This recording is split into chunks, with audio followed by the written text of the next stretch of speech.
à ses ambitions, renaître au bonheur de l'autre, oublier que l'on a eu mal, sourire pour que règne la paix, prendre le temps d'aller au-delà des apparences, savoir se taire lorsque tout vous accuse et revenir parce que l'on a gardé confiance en la semence de la paix. Aimer, c'est ce qu'il y a de plus grand. Aimer, c'est ce qu'il y a de plus fort. Aimer, c'est bien plus qu'un sentiment, c'est aussi le plus dur. C'est bien plus qu'une forte émotion. Pleurer et pardonner quand même, avancer envers et contre tout, honorer l'espoir porté sur vous comme le gage d'un avenir meilleur, être prêt à résister jusqu'au sang, vivre entièrement sa vocation et se réjouir de toutes les petites victoires de chaque jour. Aimer, c'est ce qu'il y a de plus grand. Aimer, c'est ce qu'il y a de plus fort. Aimer, c'est bien plus qu'un sentiment, c'est aussi le plus dur, c'est bien plus qu'une forte émotion. L'amour, l'énergie de la vie, attire à toi la force de chaque jour. Il adoucit les écorts de l'âme, fait fleurir le sourire sur le visage le plus abattu. C'est durcir, bien que l'on est très mal. C'est sourire au regard le plus blessant. C'est embrasser, faire de son sein un sanctuaire. C'est choisir de grandir en dépit des coups reçus. C'est donner jusqu'à sa subsistance. C'est écouter le cœur de l'homme croulant sous son joug.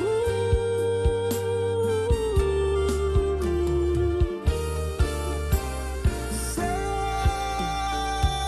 soigner tant que l'on peut C'est tenir. se donner, pouvoir remettre l'espoir dans les regards.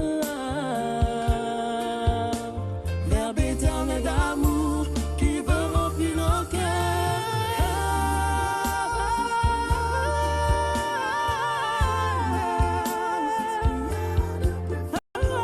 Aimer, c'est bien plus qu'un sentiment, c'est aussi le plus dur, c'est bien plus qu'une forte émotion. L'amour, l'énergie de la vie, attire à toi la force de chaque jour.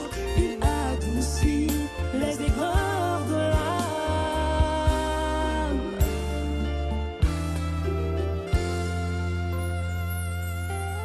Sur le visage le plus abattu. Bonsoir chers téléspectateurs, c'est un plaisir de vous savoir nombreux à cette première édition de Moments de famille. Ce sera tous les lundis entre 21 et 22 heures, un moment d'arrêt, un moment d'épanouissement, un moment où on va parler de famille dans tous les aspects. C'est un moment où on va aussi développer les thèmes les plus difficiles, les plus ambigus et même les thèmes les plus populaires. Donc ça va être des moments où je vais avoir à chaque fois un invité spécial qui viendra avec moi développer le thème qui est celui du jour. Aujourd'hui, nous allons commencer par un thème. Je suis Roger Fondi, je suis coach, je suis conseiller de couple, conseiller matrimonial. Et c'est avec ce plaisir-là que je vais recevoir la première invitée. C'est une invitée assez spéciale d'abord pour moi, elle sera spéciale pour vous à partir de ce soir, parce que c'est une personne qui a du talent, c'est une personne qui a de la ressource, et c'est une personne qui est très bénie et qui est une bénédiction pour beaucoup de personnes qui s'approchent d'elle. Aujourd'hui, nous allons parler des rôles, des responsabilités dans la vie de couple entre les conjoints. Donc, je vais recevoir ce soir Madame Fondi. Madame Fondi, bonsoir. Bonsoir Roger, bonsoir à tous ceux qui nous regardent. Alors, je te reçois aujourd'hui en tant que directrice de l'Institut Tyrannus, qui est un institut de formation chrétienne. Donc, l'une des stratégies est Golden Family, la priorité à la famille. Et donc, c'est dans ce titre que je te reçois aujourd'hui. Je voudrais que tu dises un mot sur toi pour les téléspectateurs qui ne te connaissent pas.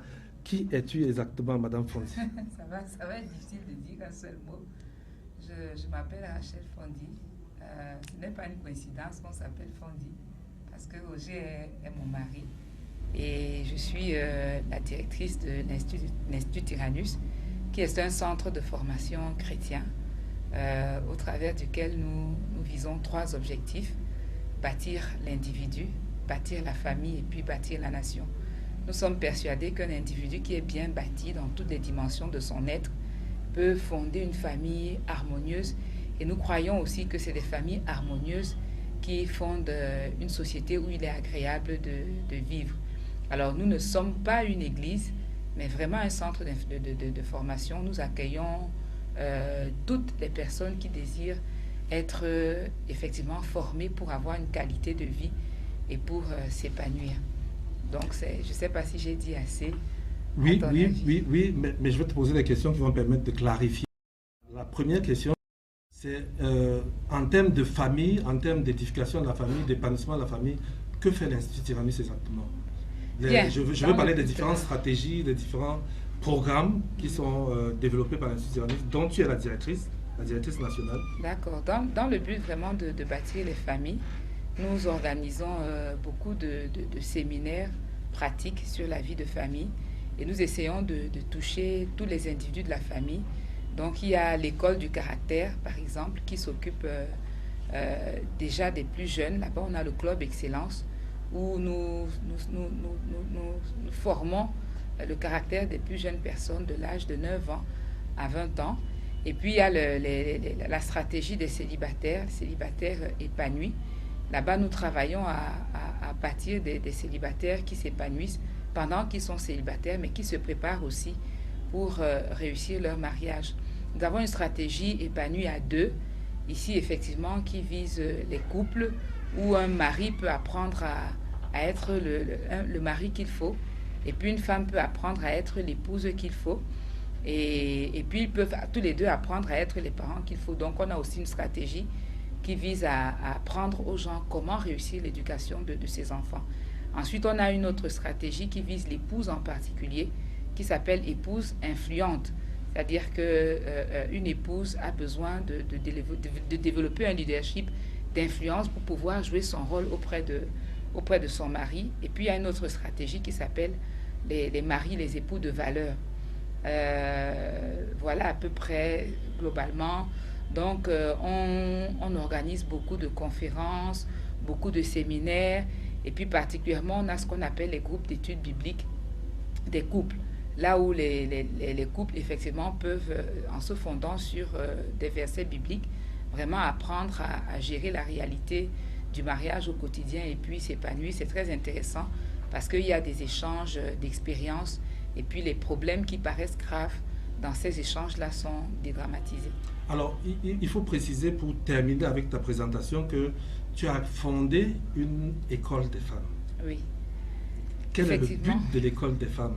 Alors, effectivement, pourquoi l'école des femmes? Parce que dans le travail d'évangéliste que je fais, et puis de quelqu'un qui encadre les gens sur le plan spirituel et qui fait du développement personnel, j'ai rencontré beaucoup de femmes qui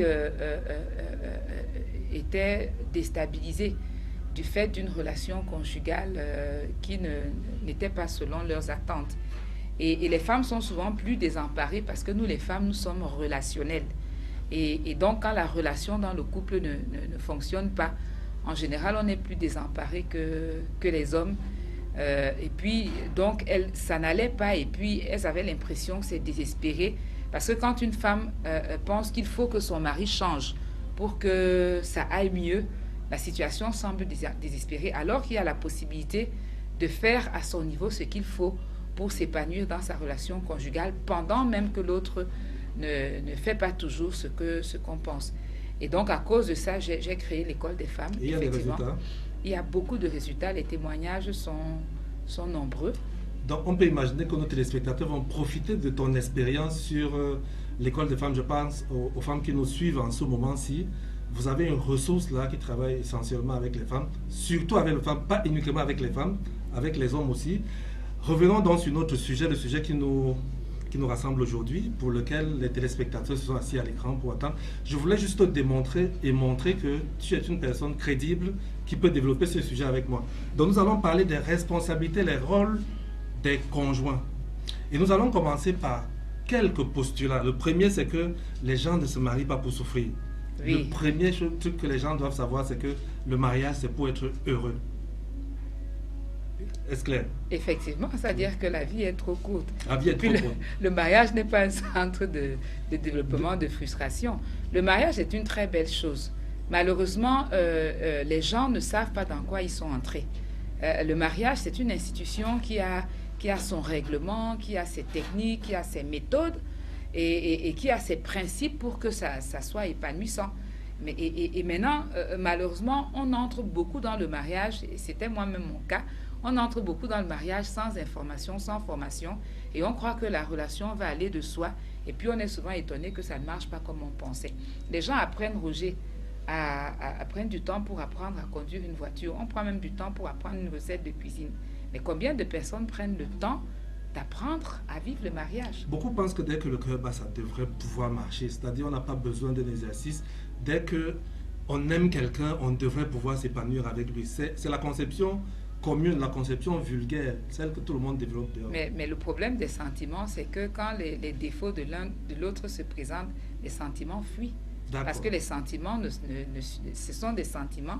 Les sentiments ne supportent pas les défauts. Alors le deuxième postulat, c'est que dans un couple, les deux conjoints ont des valeurs égales.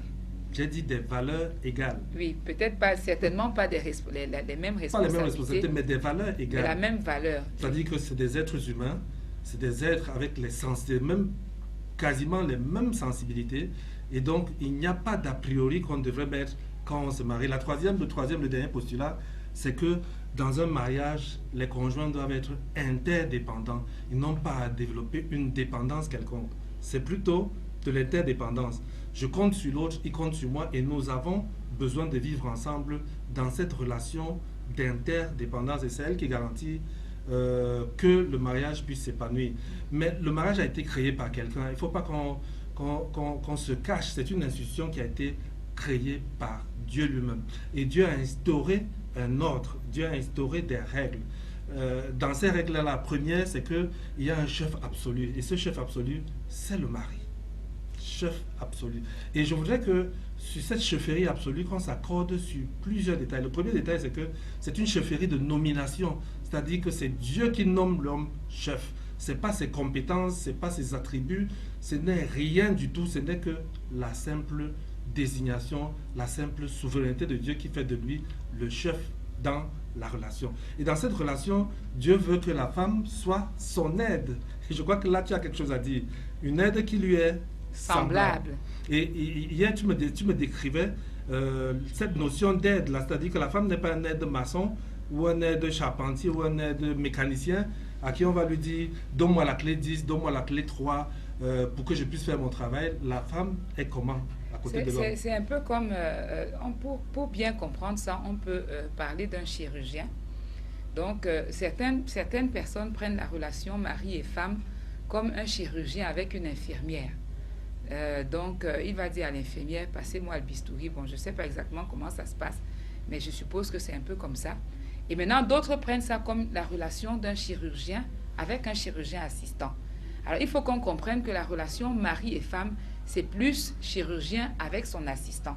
C'est-à-dire que si le mari a des difficultés ou si le mari est par exemple absent, il faudrait que la femme soit capable de faire à la place du mari ce que le mari est désigné pour faire. Or, nous sommes d'accord que dans une relation chirurgien-infirmière, l'infirmière ne pourrait pas remplacer le chirurgien.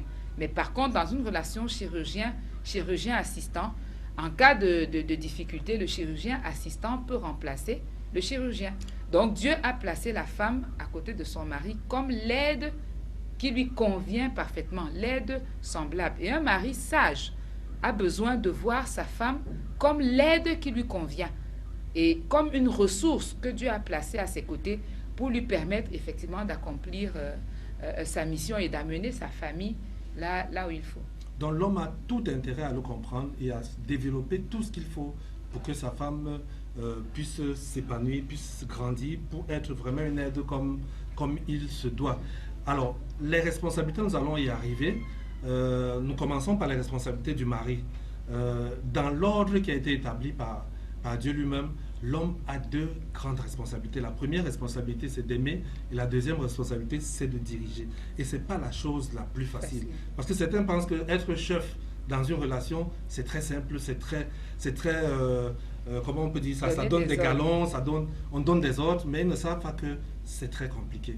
Alors la première chose que l'homme doit savoir, c'est que son premier rôle, c'est d'aimer sa femme. Et aimer, ça veut dire quoi, Rachel? Aimer sa femme. Ce n'est pas une affaire de sentiment. Ce n'est pas le cœur qui bat pour sa femme, mais aimer a un fondement, a une profondeur que si l'homme ne détecte pas, il ne va pas s'en sortir du tout. Alors quand tu rentres dans certains dictionnaires, ils définissent l'amour comme le fait de valoriser à l'extrême un être et de subordonner toute chose à son bonheur. Donc valoriser à l'extrême un être et subordonner toute chose à son bonheur. Donc aimer veut dire certaines attitudes, certaines pensées, certaines paroles, certains actes et même certaines omissions qui contribuent dans le bonheur effectivement de sa femme. Donc ce n'est pas des sentiments, mais c'est un mode de vie, c'est une façon de vivre qui contribue à rendre sa femme heureuse. Et nous allons creuser cela. Aimer va consister aussi à chercher ce qu'il y a de positif chez sa femme et l'aider à le développer. Un mari qui aime sa femme, effectivement, comprend sa femme, cherche à connaître ses talents, cherche à connaître sa vision et cherche à contribuer à son développement et à son épanouissement. Et cet amour-là doit s'exprimer. Je sais que les Bantous ont des problèmes avec l'expression de l'amour. Cet amour doit s'exprimer en parole et en acte. En parole et en acte. Ce n'est pas en accouchant beaucoup d'enfants qu'on démontre qu'on aime sa femme. Ce n'est pas en restant fermé sur soi-même, en disant c'est comme ça que ma coutume, ma tribu, c'est comme ça qu'elle présente l'amour, que notre femme saura qu'on l'aime. C'est en parole. Et la parole, ça veut dire quoi? La parole, ça veut dire des paroles d'encouragement. Des paroles valorisantes. Des paroles valorisantes. Oui. Il faut faire des compliments à sa femme. Il ne faut pas attendre que d'autres hommes l'apprécient dehors plus que soi. Oui. Donc des paroles valorisantes, des paroles d'encouragement, des paroles, des compliments. C'est aussi des services dans les actes, c'est des services rendus. Et quand je dis service rendu ici, ce n'est pas acheter une machine à écraser à sa femme. Parce que quand on achète la machine à écraser, on l'achète pour toute la famille. Parce qu'il y a des maris qui, pensant faire des cadeaux à leur femme, ils rentrent avec une machine à écraser. Une femme ne peut pas se sentir aimée parce qu'on lui achète une machine à écraser. Donc même si c'est dernier cri. Voilà. Si bon, ici, il est question de lui rendre un service personnel à elle. C'est-à-dire que quelque chose qui la concerne personnellement. Aimer, c'est des gestes tendres, c'est de l'affection. Aimer, c'est des paroles tendres aussi. Aimer, c'est des moments de qualité. Les femmes se plaignent beaucoup que mon mari n'a pas mon temps, mon mari ne parle pas avec moi. Donc aimer, c'est passer aussi du temps avec la personne qui nous est chère. Et quand on dit passer du temps, c'est pas qu'on s'assoit forcément devant la télé. C'est vrai qu'on peut passer un moment de qualité en regardant moment de qualité, mais c'est aussi vraiment se regarder dans les yeux, se donner de l'attention, écouter l'autre de manière active, chercher à le comprendre. C'est ça, et c'est ça aimer. Et tu as dit que aimer, c'est subordonner tout au bonheur de l'autre. Et cette subordination-là va jusqu'au sacrifice. C'est-à-dire que celui qui veut montrer son amour à sa femme devrait être capable de payer le prix de cet amour-là, de se sacrifier, de mettre les intérêts de sa femme, de mettre le plaisir de sa femme, le bonheur de sa femme avant toute chose. Parce qu'il n'y a pas d'amour sans sacrifice. Parce qu'il n'y a pas d'amour sans sacrifice. On n'a que 3 choses qu'on peut donner. On peut donner son temps, on peut donner ses talents, on peut donner ses trésors. Et donc, il faut pouvoir donner ça dans le but de rendre sa femme heureuse. Aimer va aussi consister à s'arrêter, regarder sa femme, l'observer, chercher à la connaître, pour voir quels sont ses dons, quels sont ses talents, quelles sont ses habiletés, dans le but de les promouvoir, C'est-à-dire que si ma femme est une couturière bricoleuse, je dois tout faire pour qu'elle apprenne à bien coudre. Je dois pouvoir lui acheter une bonne machine à coudre. Avant, on appelait ça des faitout. Lui acheter un bon faitout, lui trouver même de la clientèle, travailler pour qu'elle puisse se sentir à l'aise et sentir que son mari fait tout pour le développement de ce qu'elle a appris à faire. Et puis je voulais dire aussi que aimer, ce n'est pas trop serrer la bourse. C'est-à-dire que quand on donne de l'argent à sa femme pour aller au marché, on ne va pas calculer à 100 francs près que non, le beignet coûte 100 francs, les oranges coûtent 200 francs, et puis bien calculer pour que si ça déborde, elle soit... Non, c'est-à-dire que c'est lâcher la bourse, ça veut dire qu'on peut aller un peu au-delà pour qu'elle soit à l'aise, qu'arrivée au marché, elle peut acheter quelque chose qui n'était pas prévu, elle peut même aussi s'acheter quelque chose. C'est ça, aimer sa femme. C'est vraiment la mettre à l'aise. D'accord, et aimer sa femme aussi, c'est la chérir, parce que depuis on parle d'aimer, il faut savoir qu'aimer sa femme, c'est aussi la chérir. Et la chérir, la première chose, quand on dit qu'on chérit quelque chose, c'est de prendre ça comme quelque chose de précieux. C'est traiter la femme comme un objet précieux qu'on a reçu de quelqu'un de valeur, c'est-à-dire quelqu'un qui est suffisamment élevé. Cette personne d'ailleurs, c'est Dieu qui nous donne cette chérie que nous avons. La femme va se sentir aimée quand le mari accepte de communiquer avec elle, quand il accepte de, je vais dire comme ça, entre guillemets, se mettre à son niveau et pouvoir communiquer avec elle. Dans certaines des émissions, on nous dit souvent, des femmes nous appellent souvent pour dire, mon mari dit, il ne peut pas discuter avec moi, je n'ai pas le niveau, vraiment, ma conversation est de trop bas étage pour son genre de personne. Qu'est-ce qu'on peut dire à ce genre de mari qui veut aimer sa femme, mais qui a l'impression qu'il est trop élevé pour elle? Mais, premièrement, il a besoin d'assumer le fait que c'est la femme qu'il a choisie. Et deuxièmement, assumer sa responsabilité d'élever sa femme, ça est dans le sens de la mettre à son niveau à lui. De travailler à la développer. Et puis troisièmement, moi je crois que aimer c'est aussi s'humilier et descendre pour complaire à l'autre. Et profiter de la bonne vie avec lui. Aimer, mes chers amis, mes chers frères, c'est aussi avoir une relation qui est empreinte de romantisme. Les femmes ont besoin de romantisme et c'est très important de s'arrêter sur la notion de romantisme. Beaucoup croient que le romantisme, c'est d'aller dans un restaurant une fois par an ou tout le temps dans le même restaurant. C'est pas ça le romantisme. Le romantisme va nécessiter que le mari, le garçon, apprenne à être imaginatif sans être, comment on dit ça encore? Vulgaire. Sans être vulgaire. Une femme, par exemple, je le dis comme secret à ceux qui nous suivent maintenant, une femme ne se sent pas aimée quand on l'amène dans le même restaurant tout le temps, fût-il sophistiqué ou pas. Une femme se sent aimée quand elle a l'impression que son mari se gêne, qu'il cherche, qu'il fouille pour savoir où il peut l'amener. Mais là-dessus, j'ai envie de dire aux femmes quand même que les maris se plaignent parce qu'ils disent que quand ils amènent leur femme au restaurant, elles regardent trop sur les prix. Donc, je dis aux femmes, quand votre mari va vous amener au restaurant, ne regardez pas les prix, ne critiquez pas la nourriture. Parce que dès qu'elle va manger un morceau de poulet, elle va dire c'est salé, s'il y a trop de poivre, vraiment 15 000 francs à la maison, j'aurais pu faire 4 poulets avec ça. Et donc, du coup, ça décourage aussi le mari à sortir avec elle la prochaine fois. Donc, elle doit apprendre à se retenir un minimum quand le mari fait l'effort de l'amener dans un endroit où il pense qu'il s'est battu. Mais moi, je parle aux hommes, je laisse d'abord les femmes tranquilles. Je leur dis, vous avez besoin d'imagination. N'amenez pas vos femmes là où le poulet est trop salé, ne l'amenez pas là où les factures sont trop élevées. Arrangez-vous pour que la maison soit équilibrée avant qu'on fasse une sortie galante. Parce que si vous faites une sortie galante avec une femme qui a des besoins, elle ne va pas considérer cette sortie comme galante parce qu'elle sera focalisée sur ses besoins, sur le fait que la facture d'eau n'est pas payée, l'école des enfants n'est pas payée, tel aspect de notre vie de couple n'est pas réglé. Pourquoi devons-nous aller à ce genre d'endroit? Donc le romantisme est la conséquence du fait que beaucoup de choses ont été bien réglées dans la maison, beaucoup de choses ont été bien traitées dans la relation de couple. Mais maintenant, le mari n'est pas seulement là pour aimer, Rachel. Il n'est pas seulement là pour aimer. Il est aussi là pour diriger. Et diriger, ce n'est pas la chose la plus évidente. La première chose qu'un mari doit savoir, c'est qu'il ne dirige pas comme un chef traditionnel.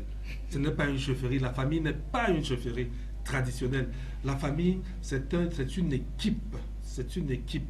Et il dirige l'équipe comme un coach, comme un entraîneur. Et diriger, c'est une direction dans le sacrifice.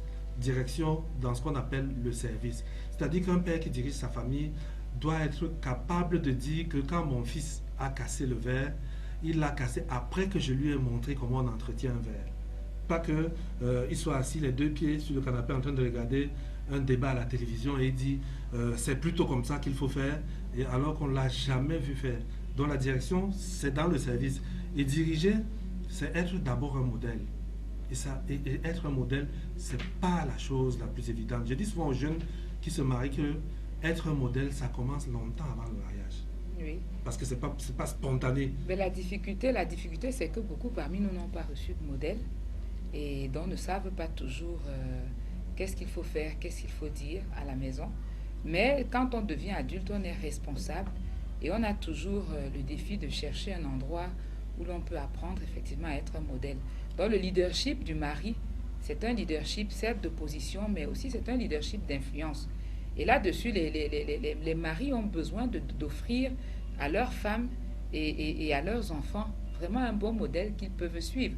C'est-à-dire que si on dit à un enfant, il faut faire ton lit, et on ne lui montre pas comment faire le lit, c'est incohérent dans l'esprit de l'enfant. Si on dit à un enfant, il faut faire la vaisselle, et on ne lui montre pas comment faire la vaisselle, c'est pas cohérent. Donc les enfants entendent plus, les enfants et même nos conjoints entendent plus ce qu'on fait que ce qu'on dit. Et donc nous avons besoin de parler à travers nos actes. Et diriger ne se limite pas seulement à parler. Diriger veut dire pouvoir aux besoins matériels de la famille. C'est ça être quelqu'un qui dirige. Pouvoir aux besoins matériels de la famille. Et ces besoins matériels-là commencent par les besoins de la maison, c'est-à-dire la famille nucléaire, c'est-à-dire monsieur, madame et les enfants. C'est par là que Marie montre qu'il commence à diriger sa maison.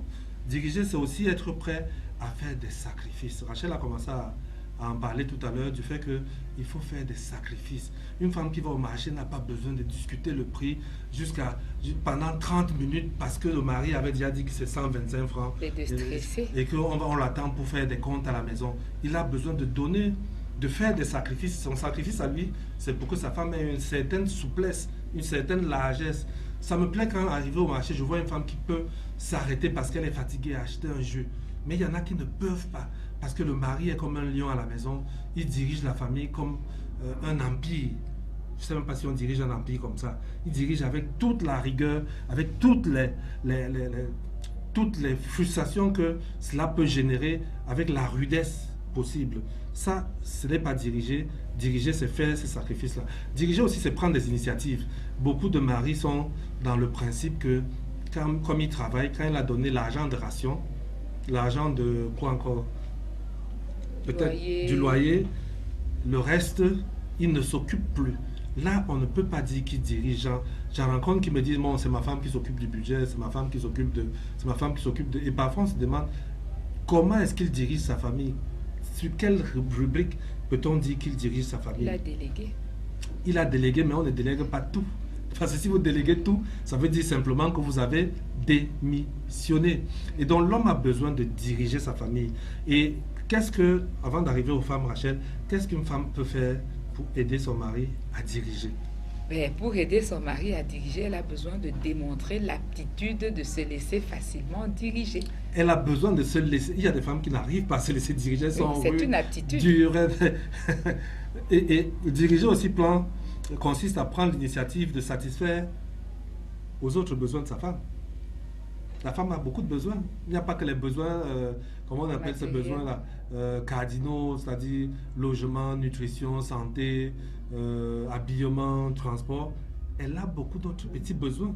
Et l'homme est mis au défi de trouver les moyens de régler ces problèmes. De comprendre même ses besoins et puis d'y pourvoir. D'y pourvoir. Parce qu'elle a des besoins sur le plan spirituel.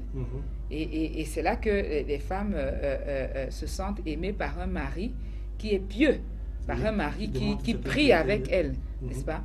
Et puis elles se sentent en sécurité de savoir qu'elles ont un mari qui craint Dieu et qui prie. Donc elle a des besoins émotionnels. Un mari doit pouvoir comprendre les besoins émotionnels de son épouse. Un mari doit pouvoir comprendre les besoins physiques de son épouse. Par exemple, si on revient sur l'intimité sexuelle, le mari a plus besoin de comprendre le fonctionnement de son épouse, besoin de comprendre qu'est-ce qui plaît le plus à son épouse et apprendre à lui donner ce qui lui plaît pour la rendre heureuse. Le mari, dans sa direction, doit être capable de régler les problèmes de divergence, les cas de divergence. C'est-à-dire que dans un couple, quand monsieur et madame ne s'accordent pas, le responsable qui doit prendre la décision, c'est le mari. Mais cette décision, ce n'est pas une décision, on va dire, de trancher, ce n'est pas une décision de dictateur. C'est une décision qui prend et assume les conséquences de sa décision. C'est-à-dire que si lui et sa femme ne sont pas en accord sur un point, il n'est pas obligé de dicter sa volonté. Il peut aussi, parce qu'il est raisonnable, il faut que le mari soit raisonnable, dire que ma femme a raison et on va appliquer le choix qu'elle a fait. Mais s'il décide d'appliquer le choix que sa femme a fait, il en assume les conséquences. Donc, il ne reviendra pas lui dire, tu te souviens que c'est toi qui l'avais proposé et je l'ai fait, je dois plutôt, c'est toi qui dois payer le prix puisque c'était ton idée. Ton choix, oui. Il doit donc s'assurer que c'est pertinent le choix de sa femme et pour ça, le mari a besoin... Il épouse le choix de sa femme. Et le choix de sa femme, à ce moment, devient son choix. Donc, en tant que chef, il assume le choix qu'il a fait avec sa femme. Il doit assumer ce choix-là. Il doit aussi, dans sa direction, participer activement à l'éducation des enfants. Activement, l'éducation des enfants n'est pas quelque chose qui est réservé aux femmes. Que papa est dehors tout le temps et c'est maman qui fait des répétitions aux enfants. Le mari doit contribuer à l'éducation des enfants. Et je vais conclure là-dessus, parlant des maris, pour leur dire que négliger ses responsabilités ou abuser de ses responsabilités est quelque chose que Dieu prend très au sérieux. C'est-à-dire, prendre sa chefferie pour martyriser, prendre sa chefferie pour maltraiter est quelque chose que Dieu prend très, très au sérieux. Et chacun rendra compte pour lui-même, pas en disant que ma femme faisait ceci. Ça, je le dis en profitant de l'occasion, parce qu'on va parler des femmes tout à l'heure. On va prendre une ponctuation musicale. On va nous proposer une ponctuation musicale, mais en attendant, on va développer sur les responsabilités de la femme. Et avant d'arriver à ces responsabilités, je voudrais quand même dire une petite conclusion sur les responsabilités du mari. Je voulais dire, en attendant, que les responsabilités du mari sont telles qu'il n'a pas besoin de se battre pour ça. Il y a un secret. Je ne suis pas venu à Canal 7 Harmonie pour cacher les choses. Nous avons dit, nous venons ici pour vous donner les astuces pratiques. Monsieur, sachez que le leader n'est pas appelé à contraindre sa femme, mais il est appelé plutôt à développer l'intégrité, à développer la compassion, à développer la compétence. Dès qu'il a développé les trois là, il vient le soir et dit à sa femme, on voyage tout de suite, elle fait son sac et elle le suit sans demander où est-ce qu'ils vont. Je ne sais pas s'il faut démarrer directement avec les responsabilités de la femme. On va donc prendre cette ponctuation qui va nous permettre de prendre une petite pause et ouvrir aussi le SMS et le téléphone pour permettre à tous ceux qui nous suivent de pouvoir discuter avec nous, participer avec nous sur cette émission, sur les moments de famille. Il t'aime encore. Il t'aimera encore et davantage. Et le chemin restera toujours ouvert pour ta randonnée glorieuse avec lui. Il te saisira toujours par la main. Et quand tu te seras fatigué de marcher, il te prendra dans ses bras. Parce qu'il est amour et il t'aime. Et lorsque tu seras devant les combats de ta vie, il se lèvera pour combattre pour toi. Pour combattre en ta faveur. Et quand il se bat, on l'appelle El Shaddai. Le Dieu de toute force. Le Dieu de toute puissance. Celui qui fait de nos combats ses combats, de nos défis ses défis. Alléluia. El Shaddai.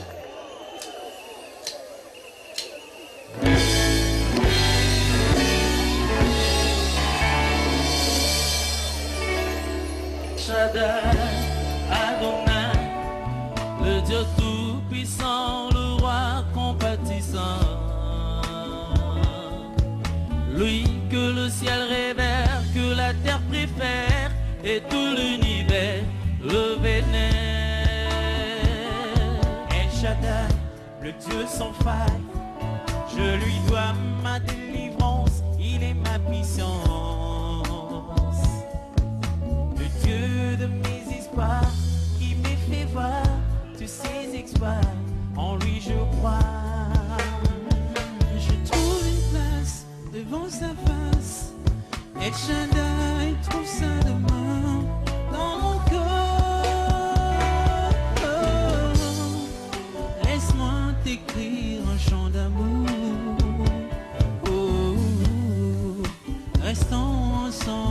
pour toujours.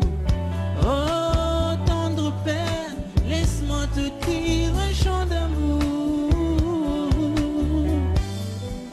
Restons ensemble pour toujours. Il invita au règne de mes souffrances, ainsi qu'à mes errances, dans les mauvais jours et devant tous mes défis. En lui je me confie, et quand je crie El Shaddai, il me répond. De lui ma vie dépend. Je l'aime, je l'aime, je l'adore.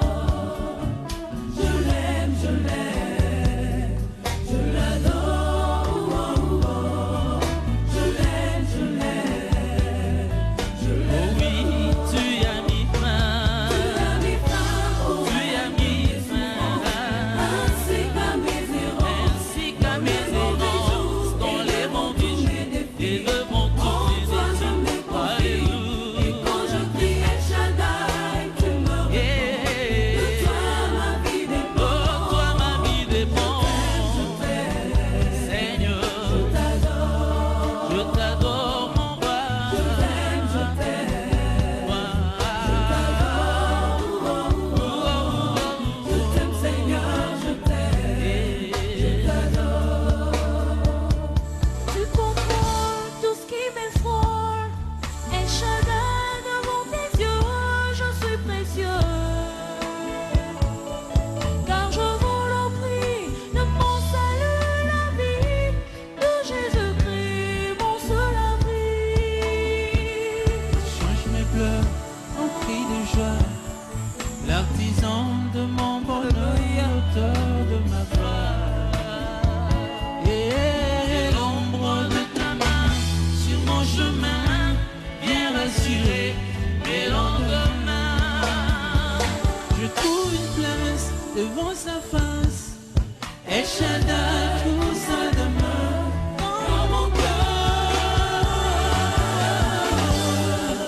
Laisse-moi t'écrire un chant d'amour. Laisse-moi t'écrire un chant d'amour. Restons ensemble pour toujours. Oh, El Shaddai, laisse-moi t'écrire un chant d'amour. De retour sur ce plateau, après El Shaddai, qui est une véritable éloge, nous revenons sur notre édition de ce jour, les responsabilités des conjoints. Et je voudrais commencer par lire quelques messages qui sont arrivés là pendant que nous développions tout à l'heure. Il y a un message, je ne vais pas le lire dans leur intégralité puisque l'émission est très courte. Il y a un message qui dit, est-ce qu'en occupant, en assumant toutes ces responsabilités, est-ce qu'un homme ne va pas étouffer sa femme? Est-ce qu'il ne va pas être dépendant de sa femme, Rachel? Non, c'est-à-dire que d'abord, c'est son rôle. Et on ne peut s'épanouir qu'en jouant son rôle. C'est-à-dire que si je prends l'exemple de, je sais pas moi, d'un gorille dans la forêt, à partir du moment où le gorille est dans son élément et est en train de faire ce qu'il doit faire, il s'épanouit. Donc je pense qu'un mari va s'épanouir en jouant son rôle auprès de sa femme. L'avantage qu'il aura, par exemple, c'est que le fait d'assumer sa responsabilité auprès de sa femme l'oblige à se développer lui. C'est-à-dire qu'un mari qui assume le défi de rendre sa femme heureuse, de contribuer à son épanouissement, sera obligé de se développer. Et il va se développer dans toutes les dimensions de son être. Et il ne va pas étouffer la femme. Non, il ne va pas étouffer la femme, puisqu'il respecte, on a dit tout à l'heure que c'est l'interdépendance. Donc, ce n'est pas la dépendance, c'est l'interdépendance. On a dit qu'un mari est à l'écoute, c'est-à-dire qu'il cherche à comprendre sa femme, ses besoins, ses talents, sa vision. Et donc, je ne pense pas qu'il va l'étouffer. Maintenant, je ne pense pas qu'il n'y a que sa femme dans la vie, même si on donne l'impression d'être concentré sur la femme, parce que nous sommes en train de parler du rôle de l'époux ici. Je ne pense pas. Je vais lire ce dernier message, les autres on va les lire tout à l'heure. C'est celui d'Armand qui dit qu'il est marié depuis 4 ans et depuis 8 mois, sa femme est partie à cause d'une incompatibilité d'humeur. Il dit qu'il l'aime toujours et il demande qu'est-ce qu'il peut faire. Je crois que pour ce genre de cas, ça ne peut pas se traiter en une phrase. Une réponse ne suffirait pas à l'antenne. Il faut que Armand prenne contact tout simplement avec nous pour qu'on puisse voir ce qu'on peut faire après l'émission ou en semaine. On peut se rencontrer. Et puis j'ai envie de dire à Armand que quand nous allons chez le médecin, la première chose que les médecins font en général, c'est d'écouter nos symptômes. Mais la deuxième chose, c'est qu'ils nous font faire des examens parce qu'ils savent que s'ils n'arrivent pas à établir la vraie cause et appliquent un traitement sans établir la vraie cause, ça ne va pas marcher. La vraie cause va demeurer et puis ça va continuer, l'infection risque même de s'aggraver. Donc qu'ils viennent et puis on va discuter en cherchant à établir la vraie cause. Et puis quand on va la trouver, on va aussi trouver la solution. Alors, on a ce message qui dit pourquoi l'homme n'a pas les autres auprès de sa femme. Pourquoi un homme n'est pas... Bon, je n'arrive pas à lire ça, donc on va le sauter. On va simplement rappeler qu'on continue notre émission avec les responsabilités de la femme. Nous avons reçu beaucoup de messages, ne vous en faites pas, on va les lire. Ceux qu'on ne va pas lire à l'antenne, on se donnera l'obligation de répondre même hors antenne. C'est notre devoir. Nous avons dit au début de cette émission que nous venons pour la pratique. Nous venons pour que les couples s'améliorent. Nous venons pour que les jeunes qui cherchent à se marient de façon efficace et puissent vivre un mariage heureux. Maintenant, on va parler des responsabilités de la femme, Rachel. Je crois que là, je devrais peut-être me te laisser parler. Mais nous allons très rapidement dire qu'il y a 3 responsabilités essentielles pour la femme. Aimer son mari, soutenir son mari et respecter son mari. Je vais prendre les coups de fil tout à l'heure. Pour l'instant, on va laisser Rachel développer là-dessus. Aimer son mari, ça veut dire quoi? La première chose qui me vient à l'esprit, c'est que quand on dit à quelqu'un, il faut aimer ton mari, ça veut dire que ce n'est pas un sentiment. Oui, aimer, ça ne va pas de soi. Ce n'est pas un sentiment qui vient comme, on pense souvent, comme un coup de foudre. Ça, c'est vraiment le sentiment. Et on sait que les sentiments sont fragiles. Et les sentiments ne supportent pas les situations difficiles. Aimer, c'est un engagement. C'est-à-dire, c'est plus des actes qu'un ressentir. Mais maintenant, ça s'accompagne aussi d'émotions. C'est-à-dire qu'il y a des bonnes émotions qui accompagnent l'amour, le vrai amour, quand on le met en pratique. Maintenant, il faut dire que aimer, ça ne va pas de soi. Et c'est pour ça que tu voulais parler de la lettre à Tite. Oui, c'est-à-dire que c'est pour ça que dans la Bible, Dieu va demander que des femmes plus expérimentées apprennent aux jeunes femmes à aimer leur mari. Ça s'apprend, c'est-à-dire qu'on apprend à avoir des attitudes d'amour, on apprend à avoir des pensées d'amour, on apprend à avoir des paroles, des actes et même des omissions d'amour, ça s'apprend. Et maintenant, aimer, c'est par exemple accepter son mari de manière inconditionnelle. C'est-à-dire qu'on l'accepte en dépit de ses échecs, on l'accepte en dépit de ses différences, parce qu'il faut pouvoir accepter qu'il pense différemment de nous. Il faut pouvoir accepter qu'il ait des sentiments différents de nous. Il faut pouvoir accepter qu'il ait des points de vue différents des nôtres. Et aimer, c'est accepter de manière inconditionnelle. Donc l'amour sous condition n'est pas le véritable amour. Et je dis souvent aux femmes que la perspective de changer son mari n'est pas une bonne perspective. Parce que beaucoup de femmes, une fois qu'elles sont dans le mariage, rêvent de changer leur mari. Mais quand on veut changer son mari, le message qu'on lui communique, c'est que je ne t'aime pas comme ça. Donc je t'aimerais si tu étais plutôt comme ceci. Et maintenant, quand quelqu'un reçoit ce message-là, il ne peut pas s'ouvrir. Si vous dites à quelqu'un, je ne t'aime pas comme ça, mais il va se fermer davantage. Et puis on aura en face de soi un mur épais. Et c'est pour ça que des femmes sont souvent étonnées que le mari se renferme même davantage au fur et à mesure qu'elle avance. Mais c'est parce qu'il ressent bien qu'elle ne l'accepte pas tel qu'il est. Aimer, c'est aussi agir en étant prêt au sacrifice. Oui, on a dit dès le début que aimer, c'est se sacrifier. Par exemple, je dis souvent aux femmes, il faut être objectif. Tu veux passer du temps avec ton mari, pendant ce temps, lui, il veut regarder le match de foot. Ben, tu commences à aimer le foot. À regarder les matchs de foot avec lui, oui. À regarder la Champions League avec lui. Comme ça, tu passes du temps avec ton mari, et puis tu finiras par le gagner de cette manière.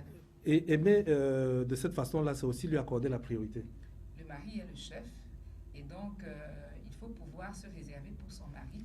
Il faut lui réserver du temps. Il faut lui réserver de l'énergie. Nous, les femmes, nous sommes, on est dans le multi-traitement. On fait beaucoup de choses tout le long de la journée. Et souvent, au moment où on doit donner du temps à son mari, on est un peu comme un vieux sac bien fatigué là. Et donc, une femme en programmant sa journée doit compter avec le fait qu'elle a un mari. Et donc, elle doit ménager du temps pour son mari. Elle doit ménager de l'énergie et même des talents. Mais je voulais même dire que dans cette priorité qu'elle doit donner à son mari, la femme doit se souvenir que son mari n'a pas épousé sa fille, il n'a pas épousé son fils, il n'a pas épousé ses neveux, il n'a pas épousé ses nièces. Parce que dans beaucoup de couples, quand le mari rentre, c'est les nièces qui lui font la table. La femme est très occupée à faire d'autres choses. On a l'impression que dès que les enfants arrivent, dès que la famille arrive, le mari est relégué au rang de ceux qui ont déjà eu toutes les satisfactions possibles. Et donc, maintenant, on peut s'occuper d'autre chose. Aimer, Rachel, c'est aussi répondre physiquement. Oui, Ça, il faut le dire de façon claire aux femmes. C'est répondre physiquement. Surtout que beaucoup d'hommes se sentent aimés quand on répond physiquement. Et j'encourage les femmes à faire souvent des avances à leur mari. Parce que les maris se plaignent que leurs femmes ne leur font jamais des avances. Et donc, une femme doit désirer son mari. Et là, on parle de vie sexuelle. De vie sexuelle. D'intimité sexuelle oui. dans le couple. Une femme doit désirer son mari. Maintenant, la bonne nouvelle, c'est que même si, à force d'années, le désir est parti, Dieu est capable encore de donner le désir, même à 90 ans. Donc... Et ce n'est pas une chose dégradante d'avoir des rapports sexuels avec son mari. Ce n'est pas une chose dégradante du tout. Ça veut dire que si un mari est très demandeur, c'est pas bestial. Il Oui. paraît que c'est lié à leur constitution physique. Et puis une femme devrait se sentir honorée d'un mari qui la recherche souvent. C'est même une expression française, hein, honorer sa femme. Quand Oui. on parle de rapport sexuel, on dit « je vais honorer ma femme ». Je veux aussi rappeler que la femme doit économiser de l'énergie. Voilà, et elle doit même développer de la créativité. Faire même C'est-à-dire le que- sport. Voilà. Toutes Oui, ces parce- petites choses pour que la vie sexuelle soit dense, intense et que le mari se sente satisfait sexuellement. Et puis elle doit conserver une apparence, elle doit rester attirante. C'est-à-dire que le fameux kabangondo qu'on a toujours là, on fait la soupe d'arachide avec, et puis c'est toujours... une femme doit aussi faire attention de garder une bonne apparence à la maison pour son mari. Et je crois que là, on a compris que aimer son mari n'est pas une affaire de cœur. Les hommes ne s'attendent pas à ce que les femmes les aiment avec leur cœur. Et c'est ce qui fait les difficultés dans beaucoup de jeunes couples.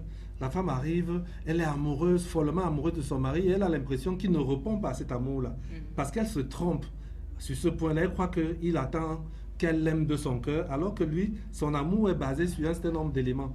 Exemple, le soutenir. Oui, Qui ça s'attend à veut ce dire qu'il soit qu'un soutenu. mari se sent plus aimé si sa femme le respecte. Oui. Or, les maris ne sont pas très sensibles à « je t'aime ». Oui. Ça, il faut le dire. C'est-à-dire que si on dit à son mari « je t'aime », on ne le respecte pas, ça ne lui dit rien. Donc, un mari va se sentir plus aimé si sa femme le respecte. Si un mari est pousseur, mais sa femme se respecte, il est plus à l'aise qu'un président que sa femme ne respecte pas à la maison. Oui. Donc, les femmes, il faut respecter son mari. Le respecter, ça veut dire qu'il faut le tenir en estime, il faut l'admirer. Ne pas C'est-à-dire entrer en que compétition avec ne lui. pas entrer en compétition avec lui, il faut l'admirer. Et là-dessus, les femmes, souvent, après un certain nombre d'années, se plaignent tellement qu'elles ont l'impression que le mari n'a plus aucune qualité et qu'elle n'a plus rien à admirer. Bon, ça, c'est une mauvaise attitude. Dans le mariage, on fait souvent l'erreur de développer un esprit de jugement, un esprit de critique. Et cet esprit de critique fait qu'on a du mal à voir les choses selon le point de vue de l'autre. C'est-à-dire qu'on est tellement focalisé sur les défauts qu'on ne voit même plus les qualités. Et ça crée vraiment une distance dans le couple, parce que si je vois surtout les défauts de mon mari, je ne suis plus très attirée à mon mari. Et donc, là, ça brise la communion. Ça brise la communion. Et il est très important de lutter contre les mauvaises pensées. C'est-à-dire que même s'il y a des conflits, même s'il y a des difficultés dans un couple, c'est très important de ne pas se laisser envahir par des pensées d'amertume, de rancœur. Il faut vraiment lutter contre ça, parce que c'est ça qui met les couples dans l'isolement. Ça permet aussi de rappeler un principe, c'est que dans un couple, tout ce qu'on fait soit nous rapproche, soit nous Soit éloigne. nous éloigne l'un de Il n'y a l'autre. rien qui soit neutre. Vous vous isolez, vous éloignez votre couple. Vous vous rapprochez, quelles que soient les circonstances, quels que soient les événements, pour favoriser l'union dans votre couple. Soutenir son mari, c'est se soumettre aussi à lui. Ça, c'est un mot sur lequel je me disais, il faudrait qu'on s'arrête un peu. Je sais, dès qu'on parle de se soutenir, se soumettre, il y a beaucoup d'hommes qui disent, enfin, elle va parler de la soumission de la femme. Parle-nous de la soumission de la femme, Mais du point de vue là-dessus- de la femme. Là-dessus, les hommes perçoivent souvent mal la soumission, il faut le dire, parce que moi, à la place d'un homme, je ne serais pas satisfait, je vais dire comme ça, que ma femme me dise oui tout le temps. Je pense qu'un homme sage ne serait pas satisfait d'avoir une femme qui lui dit oui tout le temps. Un homme sage sait qu'il a besoin d'une femme qui peut lui dire tu te trompes. C'est-à-dire que dire à son mari tu te trompes, tu fais une erreur, c'est pas l'insoumission, c'est l'aider et c'est jouer son rôle. Et là-dessus, les femmes ont besoin aussi de développer des qualités. Elles ont besoin de se développer à l'intérieur pour être une femme qui est capable de donner un point de vue sage à son mari. Donc, il faut se développer, il faut avoir un genre de sagesse, il faut avoir un genre d'intelligence, il faut avoir un genre d'honnêteté, il faut avoir un genre d'amour.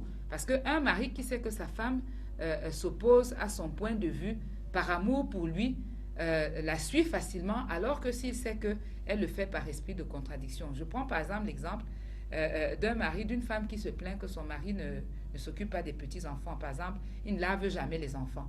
Alors, tu peux trouver une femme qui est soumise en le disant, et tu peux trouver une femme qui est insoumise en le disant. La femme soumise qui va dire « mon mari ne lave jamais les enfants », en fait, elle voit l'intérêt du mari. Elle voit l'intérêt des enfants.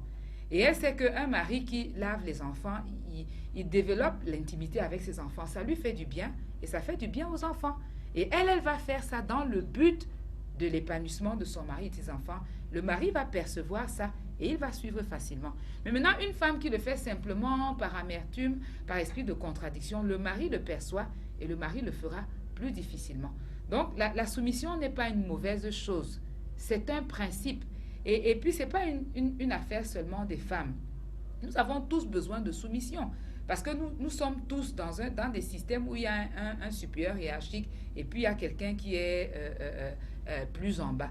Et donc, la soumission est une bonne aptitude. C'est l'aptitude de savoir se laisser diriger par quelqu'un d'autre. Donc, un monsieur, par exemple, qui a un patron, a besoin d'être soumis. Maintenant, la femme a besoin d'être soumise à son mari parce que le mari est le chef et elle est l'aide qui convient à ce mari. Donc, ce n'est pas un mauvais plan, mais il faut que le couple marche et le couple ne peut marcher que si il y a un qui joue son rôle de chef et il y a une qui joue son rôle d'aide qui convient parfaitement. Et pour les hommes, ça devrait être même très facile de comprendre la soumission de la femme puisqu'ils sont dans des positions de subordination au bureau. Voilà. Ils sont obligés même de se soumettre à Dieu lui-même. Voilà. S'ils font bien cet exercice, ils devraient mieux comprendre et la maintenant, position de leur épouse. Se soumettre à son supérieur hiérarchique, ce n'est pas faire tout ce qu'il nous demande. Et donc, un homme devait comprendre qu'une femme qui n'est pas d'accord avec lui, ce n'est pas de l'insoumission. Mais on a besoin de ces deux forces-là. C'est-à-dire on a besoin d'avoir d'autres arguments pour pouvoir faire le bon choix. Alors, le temps qui nous reste est très court. Mais s'il te plaît, tu permets, Roger, oui, que je sûr. revienne. Parce que là-dessus aussi, traditionnellement, il y a une très mauvaise image de la soumission. La soumission, ce n'est pas être inférieur. La soumission, ce n'est pas obéir aveuglément. Non, ça veut dire qu'une femme qui est plus socialement plus instruite, plus développée en entreprise, doit se soumettre à son mari. Doit être une femme soumise à la maison. Voilà, d'accord. Et donc, ce n'est pas, c'est-à-dire que c'est pas non plus, ce n'est pas dévalorisant. Être soumise n'est pas dévalorisant. C'est comme, tu peux avoir quelqu'un qui est DAG dans un ministère et puis quelqu'un qui est DAG assistant. Le fait d'être DAG assistant n'a rien de dévalorisant. Mais il faut bien qu'il y ait un chef et un autre assistant. Maintenant, la soumission aussi, ce n'est pas perdre son identité, se laisser exploiter, n'est-ce pas? Donc, une femme doit pouvoir avoir une personnalité affirmée, elle doit pouvoir être, elle doit pouvoir avoir ses goûts. Donc, ce n'est pas renier ce qu'elle est du tout. Ça aussi, c'est une erreur que l'on fait. D'accord. La dernière chose, puisqu'il nous reste juste quelques minutes, c'est que la femme doit respecter son mari et c'est très important. Elle doit le tenir en estime, elle doit le considérer, elle doit l'admirer, n'est-ce pas? Oui. Et elle ne doit pas l'humilier devant les gens. C'est-à-dire que la Bible dit qu'une femme qui fait honte à son mari, c'est plus grave qu'une carie dans l'os. Il y a un message qui est arrivé tout à l'heure qui disait « Je voudrais avoir le contact de la conseillère ». Je rappelle simplement que la conseillère est la directrice de l'Institut Tyrannus. L'Institut Tyrannus, qui est un centre de formation chrétienne, elle est aussi coordonnatrice de l'école des femmes. L'Institut Tyrannus se trouve à un siège en Guayaquil, en Vogada. Nous avons deux centres. Nous avons deux centres à Yaoundé, en Guayaquil et puis en Vogada, au carrefour de l'agence de la Société des eaux. Et puis vous avez mon numéro qui s'affiche, que vous pouvez utiliser pour nous contacter. Si vous voulez un counseling privé, un accompagnement personnalisé, appelez-nous et nous pourrons vous accompagner là-dessus. Je voudrais à cette dernière minute rappeler que ce samedi, l'Institut Tyrannus organise une conférence des célibataires et toi tu reçois les femmes dimanche. Voilà, c'est le dernier mot de l'émission. Dimanche à 14h pour savoir comment affirmer sa personnalité. Ça c'est uniquement les dames. Devenir une femme influente. Vous voulez rencontrer Madame Fondi, c'est dimanche prochain. À la rencontre, ça se passera à Vogada, au lieu du SNEC Vogada. 14h à 14h. De 14h à 18h, elle aura une rencontre avec les femmes pour parler de affirmer sa personnalité. Nous sommes désolés, nous n'allons pas prendre beaucoup de fil aujourd'hui. Le temps était très court. Je vous ai dit, cette émission, c'est votre émission à lundi prochain à 21h00. S'il plaît à Dieu. Vous pouvez encore nous suivre sur Facebook en utilisant nos noms. Vous pouvez nous suivre sur WhatsApp en utilisant les numéros et tous les autres endroits dans les réseaux sociaux. Vraiment, ça a été un moment de plaisir avec vous. Que Dieu vous bénisse.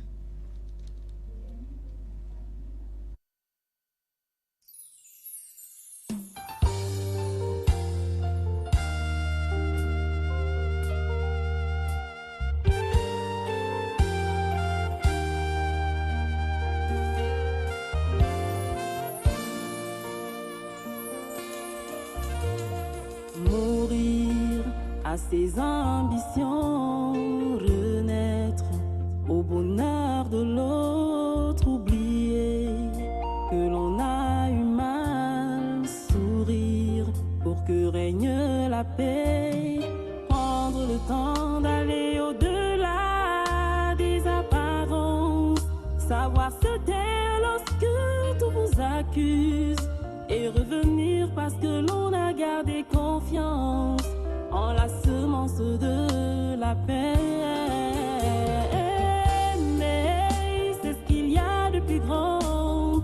Aimer, c'est ce qu'il y a de plus fort. Aimer, c'est bien plus qu'un sentiment, c'est aussi le plus dur. C'est bien plus qu'une forte émotion.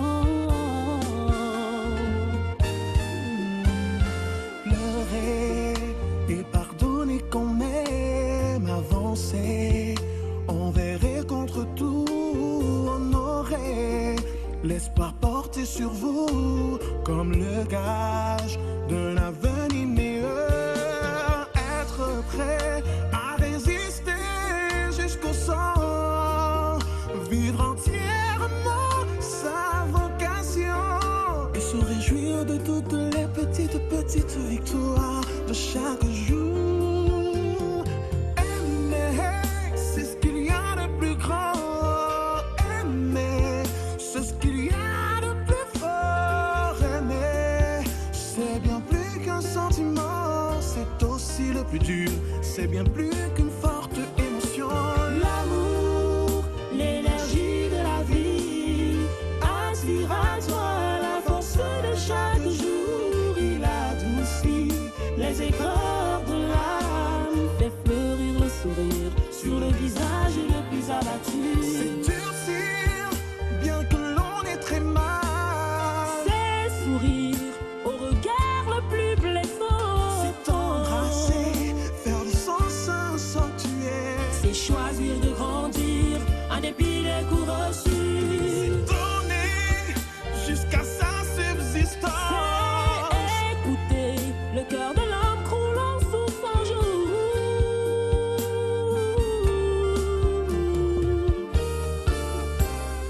C'est soigner tant que l'on peut C'est tenir. se donner, pouvoir renaître l'espoir.